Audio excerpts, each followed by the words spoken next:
नमस्कार मैत्रिणींनो, आज बनवत आहे पिठलं म्हणजेच बेसन।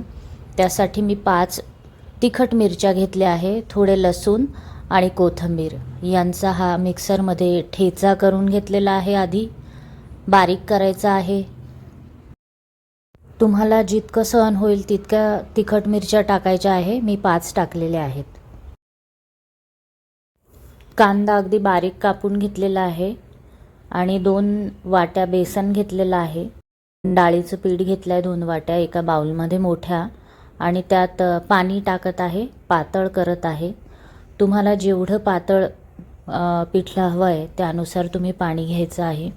लागत लागत पाणी टाकायचं आहे म्हणजे गुठळ्या होणार नाही। थोडं थोडं पाणी टाकून मिक्स करायचं आहे। पाणी हे अगदी कमी घेऊ नका, म्हणजे ते शिजलंही पाहिजे एवढं पाणी तरी आपल्याला पाहिजे। पण मी पातळ करणार आहे म्हणून मी जास्त पाणी घेतलेलं आहे। पूर्ण बाउल भरून मी पाणी घेणार आहे। याप्रमाणे पूर्ण बाउल भरून पाणी घेतलं आहे आणि त्याच्यात गुठळाही राहिलेला नाही आहे। सगळं मी काढून टाकलं आहे, म्हणजे हळूहळू पाणी टाकून मिश्रण केलं की चालल्या जातात त्या।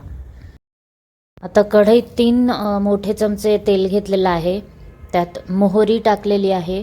मोहरी तडतडली की जिरे टाकायचे आहेत, तेही छान तडतडू द्यायचे आहेत। नंतर कढीपत्ता टाकायचा आहे, त्याच्याने टेस्ट खूप छान येते।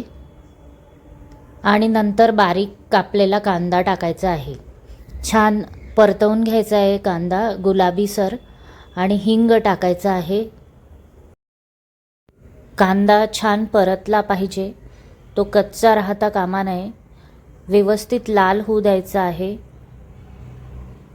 त्यानंतर त्यात हळद टाकायची आहे। त्यानंतरही छान परतवून घ्यायचं आहे। त्यानंतर आपण केलेला हा जो ठेचा आहे मिरचीचा तो टाकायचा आहे। हा नंतर का टाकला, कारण तो जळायला नको आहे म्हणून कांदा आधी टाकला आणि मग नंतर ठेचा टाकलाय। छान फ्राय करून घ्यायचा आहे। याचा सुगंध आपल्याला आला पाहिजे इतका तो छान फ्राय करायचा आहे।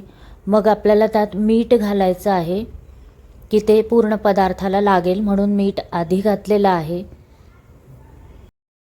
त्यानंतर आपण जे बेसनाचं बॅटर तयार केलेलं आहे ते आपल्याला टाकून द्यायचं आहे खमंग अशा या फोडणीमध्ये। तुम्हाला जेवढं पातळ पाहिजे त्यानुसार तुम्ही बॅटर तयार करायचं आहे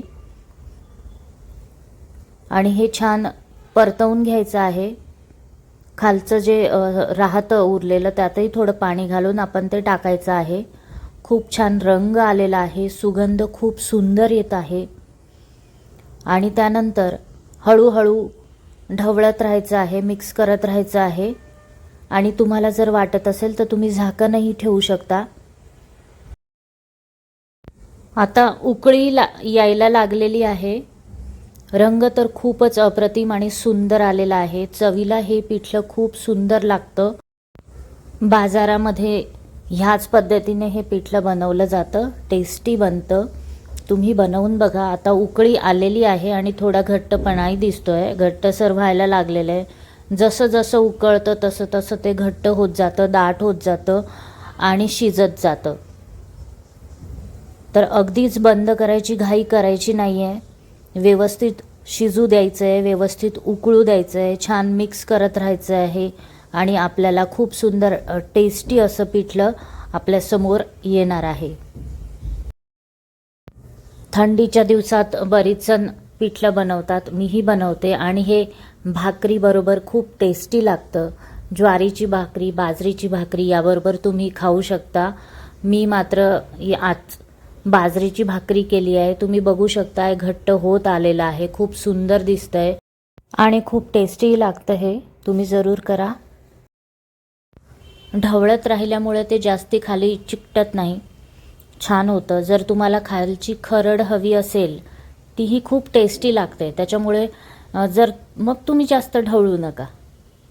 ढवळा थोडं थोडं, पण खूप नका ढवळू, म्हणजे जास्त खालची खरडही तुम्हाला खाता येईल, तीही खूप सुंदर लागते। आपलं पिठलं आता तयार झालेलं आहे। मी तुम्हाला याला गदकणे म्हणतात, तर याचाही जरा मी आवाज ऐकवते तुम्हाला।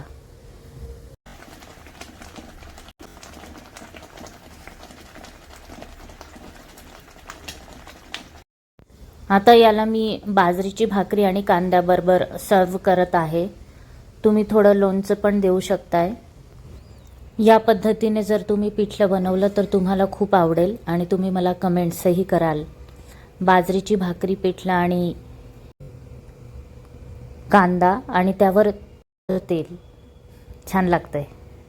बघाच एकदा करून.